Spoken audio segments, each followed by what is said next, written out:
Greetings and welcome to LA Quill. Today we're diving into part 1 of chapter 18 of Arianna's tale. Arianna had thrown herself onto the bed to cry hysterically, and it didn't look like she was going to stop anytime soon. The pillow was already soaked with her tears. She turned it over once already, so both sides were now wet. It looked as if she'd have to start on a second pillow in short order. Damuk just stood beside the bed, thoroughly frustrated. It had been 4 weeks since he had returned to Akana Valley for her and discovered the woman of his obsessions was carrying his child. She was now almost 4 months pregnant, and it showed in more ways than one. She had become unreasonably weepy and more moody than any single person had a right to be, pregnant or not. He had to keep a tight rein on his own temper to avoid yelling at her, even when she deserved it, since yelling at her only brought on more weeping. She'd even cried herself sick a time or two. This just might end up being one of those times. Right now she was crying because in all this time she hadn't been down into the city, not once. He didn't really understand why that upset her so, since there was nothing but desert outside the palace anyway. She had access to the large courtyard, provided she stayed within sight of someone, and he'd even taught her to ride and given her a horse, a small palfrey she'd named Jasmine. Arianna rode daily now, but used a side saddle because she was with child. That hadn't pleased her, but she'd accepted it when she realized it was the only way she would be allowed to ride at all. She seemed to love horses, despite never having ridden before. She'd do almost anything to be allowed to see and ride the beautiful desert steeds. There was a tale that the lady had gathered together the 4 winds and created the horse, and looking at the imperial mounts it could easily be believed. They were the finest horses north of the southern range, perhaps the finest in all of Vorama. The Imperials were certainly proud of their horses, and with good cause. Damuk actually intended to take her into the city at one point, just not right now. He was busy and would trust no other to watch after her, not since the last escape attempt, one that had happened only a week ago. She'd managed to slip out the palace gates with a group of nobles. No one had noticed one more female amongst many. She'd kept her hair covered since blonde was unusual, even in the capital, and would definitely have drawn attention. Despite all her precautions, she'd known immediately there was no way she'd make it all the way to the city below without Damuk himself catching her. She'd thought that she could hide, let him ride past in his search of her, then sneak out of the city. She'd left the winding path that led to the city, climbing down a fairly steep section of loose rock to find a crevice to hide in. She'd nearly fallen several times, but she'd been determined to escape anyone's notice, even the prince's. She actually thought she would be successful, but Damuk, somehow knowing where she was without needing to search for her, had found her in short order. He'd been angrier that she'd endangered the baby with her stunt than with the escape attempt itself, and he'd lectured her for candle marks and confined her to their room for a couple days, which hadn't pleased her, but it was better than anything else he might have done. She had been surprised that he hadn't beaten her. He'd certainly been angry enough to do so. Still fresh in his mind, that escape attempt had made him wary of trusting her not to run. All her tears wouldn't change that. He hardened his heart to her pleas. Arianna, for her part, couldn't stop crying, even if she really wanted to, which she probably didn't. She was very close to total hysterics. She wanted to go into the city, to see what it was like. She hadn't exactly had a chance to look at it when she was brought here. It's not like she was asking to go home anymore, and she hadn't tried to escape in almost a week, not since the episode in the crevice. Surely that alone gained her the privilege of being allowed outside the gates, as long as she was in his company. That thought only made her cry harder. Deciding he'd best let her cry, Damuk left the room. Arianna had sent Faylene and Gemma away when they tried to comfort her, not wanting to hear their platitudes. Now she was making a plan. Over the last few weeks she'd been granted a lot of freedom, more than she'd ever anticipated. And with the sole exception of the 2 days she had spent confined to her room after her last escape attempt, her freedom had not been curtailed. She was hoping the palace guards didn't know exactly how much freedom Damuk allowed since her last escape attempt. If they thought that Damuk had changed the rules regarding her independence, she was in trouble. Hopefully they would assume that the same rules applied. that the palace guards were not to touch her under any circumstances. Only Damuk was allowed to lay his hands on her. That rule had been at her insistence, since his men made her nervous. And now it might actually do more than she had originally intended. It might allow her to get through the palace gates unmolested. She had taken the money that was in Damuk's wardrobe. He probably didn't realize that she knew it was there, but she'd done a lot of exploring lately and she needed the money if she was going to go shopping. Since she wasn't escaping, just shopping, Arianna felt certain that Damuk wouldn't miss the money overmuch. If he did, well, she'd find a way to repay him if she had to. She tied the pouch of coins to her girdle. Arianna approached the stables and asked for her horse. The pretty white palfrey she had named Jasmine nudged her hand, looking for a sweet. Arianna didn't have any at the moment. With the help of a groom, she mounted, though she quickly declined his offer to ride with her. That was not unusual, so the groom saw nothing strange about her request to ride alone. She would be well within sight of the guards, after all. She rode around the stable yard quickly and then moved toward the courtyard. She was constantly amazed by the sheer size of the palace grounds. Everything they needed was up here, on top of the mountain. They had stables, barracks, training grounds, and gardens, and you couldn't even tell you were in the middle of the desert.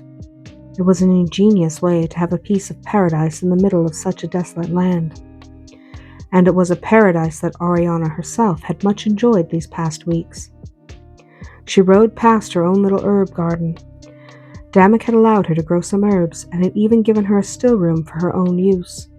She could now practice her craft, and had been doing so. Mostly she'd been tending the horses, which she found she loved, and she spent a great deal of time watching the young foals in the corrals. Some of the stable hands had also taken to asking her to tend their minor injuries, and recently a soldier or two had approached her as well.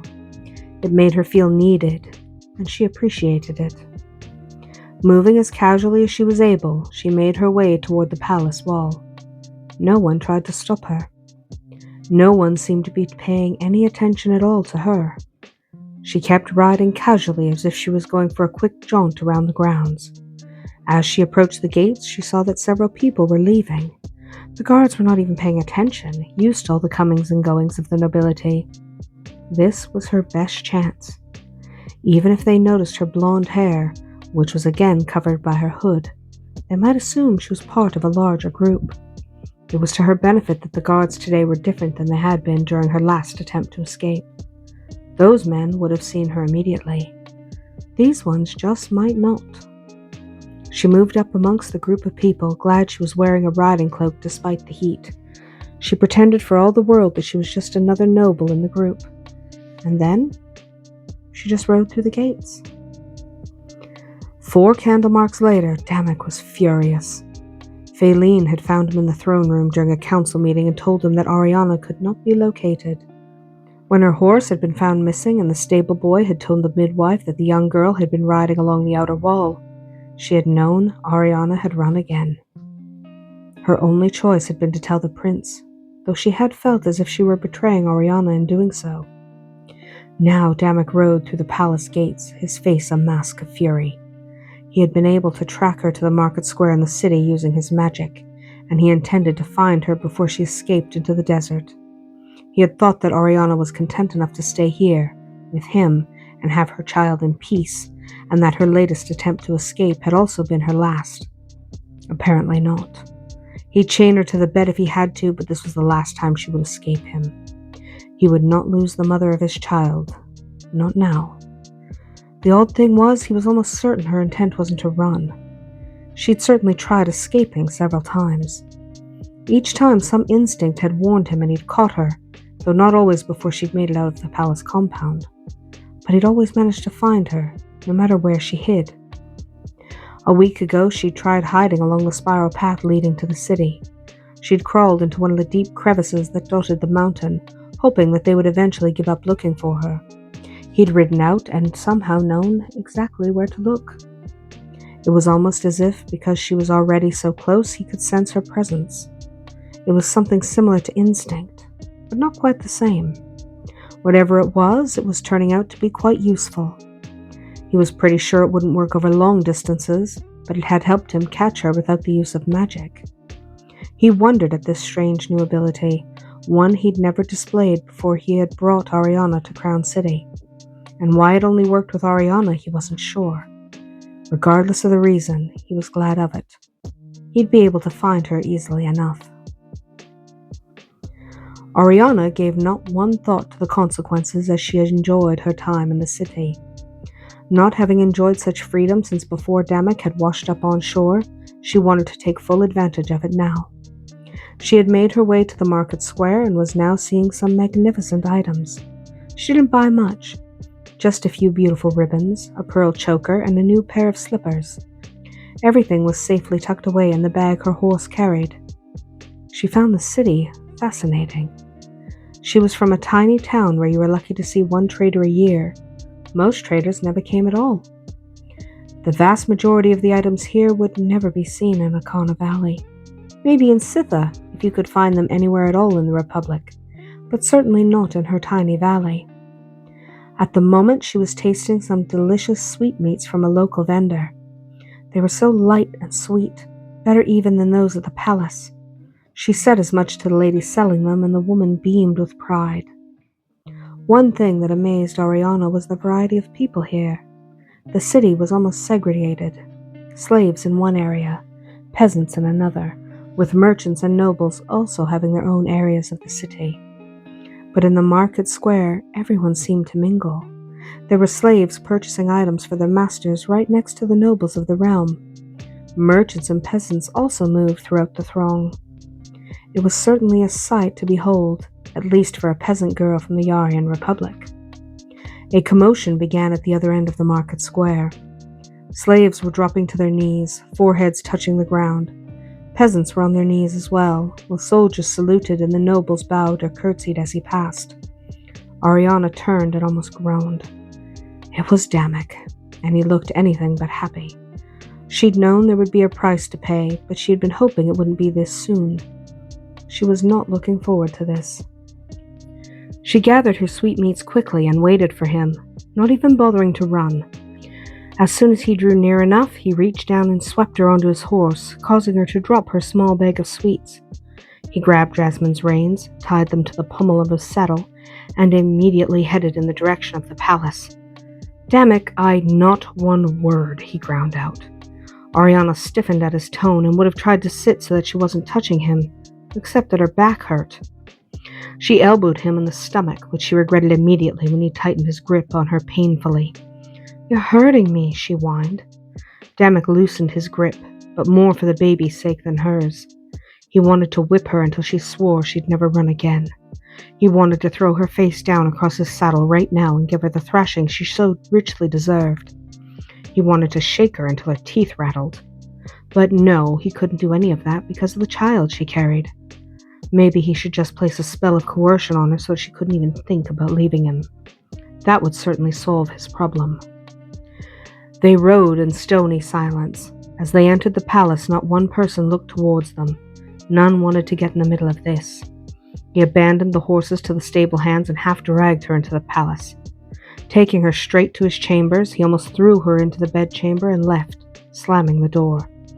He made sure to lock it behind him from the outside, ensuring that she would be there when he returned. Behind him, he heard Arianna start to cry. He didn't care. He pocketed the key and left. Damuk returned to his horse. He needed to work the anger out of his system, or he might just kill the mother of his unborn child, which would not be well done of him. He remounted Spyro and rode from the palace at breakneck speed. And that's our tale from L.A. Quill today. If you enjoyed this chapter, let me know your favorite moment in the comments below. Until next time, may your stories always be magical.